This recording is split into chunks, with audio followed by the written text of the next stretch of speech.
अधिक मासातील 11 जूनची ही परमा एकादशी महत्त्व सुद्धा सांगणार आहे आणि कथा सुद्धा सांगणार आहे.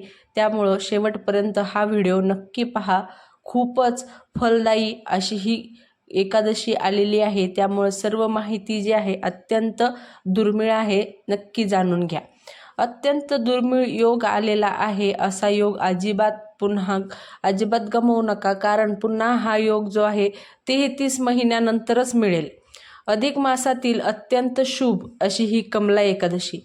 व्रत कसे करावे, त्यानंतर काय करावे, काय करू नये जाणून घ्या. शुभ मुहूर्त सुद्धा सांगणार आहे आणि पूजा विधी सुद्धा सांगणार आहे. कमला एकादशी ही दर 3 वर्षांनी येणाऱ्या अधिक मासातील पुरुषोत्तम मास आपण ज्याला म्हणतो, अत्यंत पवित्र एकादशी मानली जाते. या एकादशीला परमा एकादशी किंवा मग पुरुषोत्तम एकादशी असेही म्हणतात. कमला हे माता लक्ष्मीचे नाव असल्याने या दिवशी भगवान विष्णू सोबतच लक्ष्मीची सुद्धा पूजा केली जाते. अधिक मासात येणारी एकादशी हिंदू धर्मात अत्यंत पुण्यकारक आणि फायदेशीर मानली जाते. तर ही जी एकादशी आलेली आहे या दिवशी व्रत करणे तर अतिशय शुभ मानलेले आहे. ही एकादशी भगवान विष्णूंना समर्पित आहे आणि अधिक मासात येत असल्यामुळे तिचे महत्त्व अनेक पटीने वाढते. म्हणजे इतर दिवशीची एकादशी बघा जी असते त्या पटीने 100 पटीचे फळ जे आहे या एकादशीने मिळते. त्यामुळं होईल तितके या एकादशीच्या दिवशी दान करू शकता, पूजा करू शकता, व्रत करू शकता, सर्व काही करू शकता. धार्मिक मान्यतेनुसार या दिवशी विधीनुसार उपवास, पूजा आणि भगवान विष्णूची प्रार्थना केल्याने सर्व पापांपासून मुक्ती मिळते आणि सुख, समृद्धी व मोक्ष प्राप्त होतो. कमला एकादशीचा उपवास केल्याने जीवनातील अडचणी कमी होण्यास मदत होते आणि भगवान विष्णूंचा विशेष आशीर्वाद तर मिळतोच. या दिवशी दान करू शकता, धर्म करू शकता, मंत्रोच्चार करा आणि नाही काही तर ओम नमो भगवते वासुदेवा या मंत्राचा तुम्ही कमी ते कमी 108 वेळेस जप नक्की करा. धार्मिक कथा ऐकण्यासही विशेष महत्त्व दिले जाते. यावर्षी एकादशीचा उपवास 11 जून रोजी पाळला जाईल. शिवाय या दिवशी शोभन आणि सर्वार्थ सिद्धी योग तयार होतो असल्याने याचे महत्त्व आणखी वाढले आहे. चला तर मग पूजेची तारीख, शुभ वेळ जाणून घेऊया. म्हणजे पूजेची तारीख तुम्ही हवं तर या दिवशी कुठलीही पूजा करू शकता, काहीही करू शकता, तितकंच याचं जे आहे फळ मिळणार आहे. एकादशीची तिथी प्रारंभ 10 जूनला दुपारी 12:58, एकादशी समाप्ती 11 जूनला रात्री 11 वाजता. पण तसेही व्रतची जी समाप्ती असते ती 12 जूनलाच होते. शुभ पूजेची वेळ सकाळी 10:30 ते दुपारी 2:05 पर्यंत उपवास पारण्याची वेळ आहे. दुसऱ्या दिवशी 12 जून 2026 सकाळी 5:30 ते रात्रीचे 8:10च्या दरम्यान तुम्ही परमा एकादशीचे जे व्रत आहे ते सोडू शकता. म्हणजेच काय तर एकंदरीत ज्यांनी उपवास केलेले आहे ते उपवास 11 जूनला धरून 12 जूनला सोडवायचे असतात. तर परमा या शब्दाचा अर्थ सर्वोच्च किंवा उत्कृष्ट असा होतो. म्हणूनच सर्व एकादशींमध्ये या एकादशीला सर्वात श्रेष्ठ आणि अद्भुत फळ देणारी मानले गेले आहे. हिंदू शास्त्रानुसार हे व्रत केल्याने माणसाचे दारिद्र्य तर नष्ट होते, पण सुख, समृद्धी आणि भरभराटी येऊ लागते.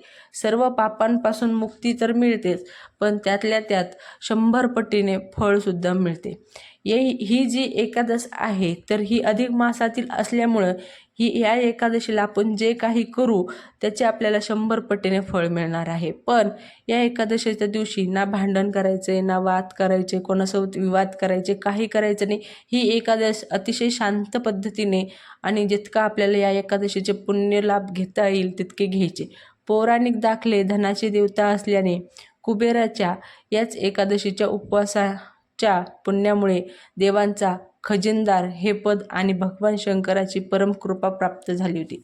म्हणजे कुबेराने सुद्धा या दिवशी एकादशीचं व्रत केल्यामुळे तो धनाचा खजिनदार झाला होता आणि शंकराची कृपा प्राप्त झाली होती. सत्यवचनी राजा हरिश्चंद्रानेही परमा एकादशीच्या प्रभावाने आपले हरवलेले राज्य, संपत्ती, दूर गेलेले कुटुंब परत मिळवले होते. म्हणजे इतके हे फळ आहे या एकादशीचे. जर इतके मोठे आपल्याला तर दुसरं काही नकोय, फक्त सुख, समृद्धी, भरभराटी हवी आहे, तर या एकादशीला तुम्ही हे व्रत नक्की करा. अशी श्रद्धा आहे की जो कोणी व्रत पूर्ण निष्ठेने आणि कडक नियमांनी पाळतो त्याला अश्वमेध यज्ञा इतकाच महान आध्यात्मिक पुण्य लाभते. कडक म्हणजे काय तर एकंदरीत मनोभावे व्रत करायचा आणि हे व्रत जितकं आपल्याला स्वच्छ मनाने, स्वच्छ आचरणाने करता येईल तितकं करायचं. भगवान श्रीकृष्णाने अर्जुनाला सांगितले होते की या दिवशी विष्णू लक्ष्मीची आराधना करणाऱ्या भक्ताला मृत्यूनंतर थेट वैकुंठ धामामध्ये स्थान मिळतो. म्हणजे किती फलदायी अशी ही एकादशी आहे. आणि आपल्याला तर आता सगळ्या सुविधा आहेत आणि सगळं आहे, त्यामुळे आपल्याला हे व्रत करणं किंवा दानधर्म करणं, पूजा करणं, जप करणं, तप करणं इतकं फारसं काही कठीण नाही. त्यामुळं आपण करू शकतो. परमा एकादशीची पूजाविधी, शुभ दिवशी व्रत करण्याची पद्धत खालीलप्रमाणे. 1. संकल्प. उपवास करणाऱ्या व्यक्तीने सूर्योदयापूर्वी ब्रह्ममुहूर्तावर उठून स्नान करावे आणि व्रताचा दृढ संकल्प करावा. म्हणजे एकंदरीत काय तर ब्रह्ममुहूर्तावर उठून दृढ संकल्प करायचा की आज मी व्रत करणार आहे. दुसरं, स्थापना करायची. घर किंवा पूजाघर स्वच्छ करून तिथे भगवान विष्णू आणि माता लक्ष्मी यांची मूर्ती किंवा फोटोची स्थापना करावी. तिसरं म्हणजे प्रभूला पिवळी फुले, धूप, दिवा, चंदनाचा लेप, पंचामृत आणि फळे अर्पण करावीत. यापेक्षा अधिक देवाला काही नको असतं. आपण जितकी स्वच्छ मनाने, स्वच्छ आचरणाने त्यांची पूजा करतो ना, यापेक्षा दुसरं आपल्याकडून भगवानांना आणि देवाला काही नको असतं. चौथं म्हणजे विशेष नैवेद्य. भगवान विष्णूंना पिवळ्या रंगाच्या मिठाईचा भोग चढवावा. या दिवशी तसा तर भगवान विष्णूंना सुद्धा उपवास असतो, तर आपण उपवासाचे पेढेसुद्धा जे आहेत नैवेद्यामध्ये तुळशीचं पान असणे अत्यंत आवश्यक आहे. कारण तुळशीशिवाय श्रीहरी नैवेद्य स्वीकारतच नाही. त्यामुळं एक दिवस अगोदर हे तुम्ही तुळशीचं जे पान आहे ते तोडून ठेवू शकता. कारण एकादशीच्या दिवशी तुळशी मातेला सुद्धा उपवास असतो, त्यामुळं तुळशी मातेला जळसुद्धा अर्पण करत नाही, फक्त संध्याकाळी तुपाचा दिवा लावायचा. त्यानंतर 5वं मंत्र वाचन. पूजेनंतर परमा एकादशीचे व्रत कथा ऐकावी. तसेच विष्णू सहस्रनाम आणि ओम नमो भगवते वासुदेवाय या मंत्राचा मनोभावे जप करावा. त्यानंतर 6वं म्हणजे जागरण व पारण. धार्मिक मान्यतेनुसार या दिवशी रात्री झोपणे वर्ज्य असून संपूर्ण रात्र भजन, कीर्तने आणि विष्णूंच्या ध्यानात घालावी. म्हणजे असं नाही, पण रात्रीतले आपण काही तास किंवा काही क्षण तर पूजा, भजन, कीर्तन करू शकतो, जरी रात्रभर नाही केलं तरी. दुसऱ्या दिवशी ब्राह्मण किंवा गरजू लोकांना अन्नदान आणि दक्षिणा देऊन या उपवासाची सांगता करावी.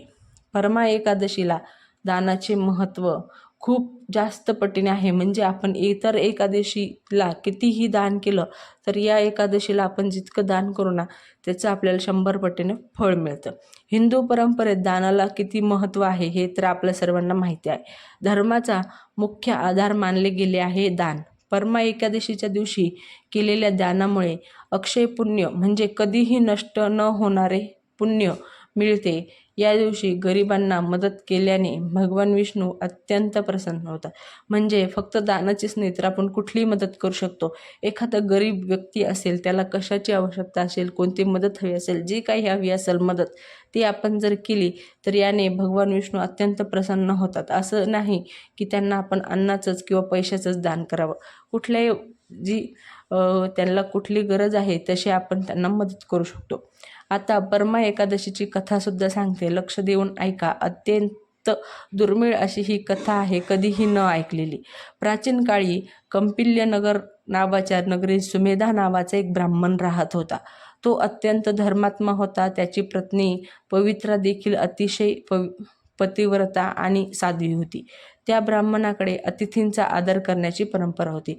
म्हणजे कितीही अतिथी येऊ द्या, कितीही पाहुणे येऊ द्या, तो आदर केल्याशिवाय त्यांना कधीही पाठवत नसे, असा तो ब्राह्मण होता.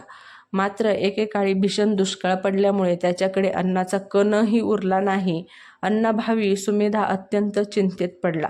तेव्हा त्याची पत्नी त्याला म्हणाली, हे स्वामी, दारिद्र्य हे पूर्वजन्माच्या पापामुळे येते.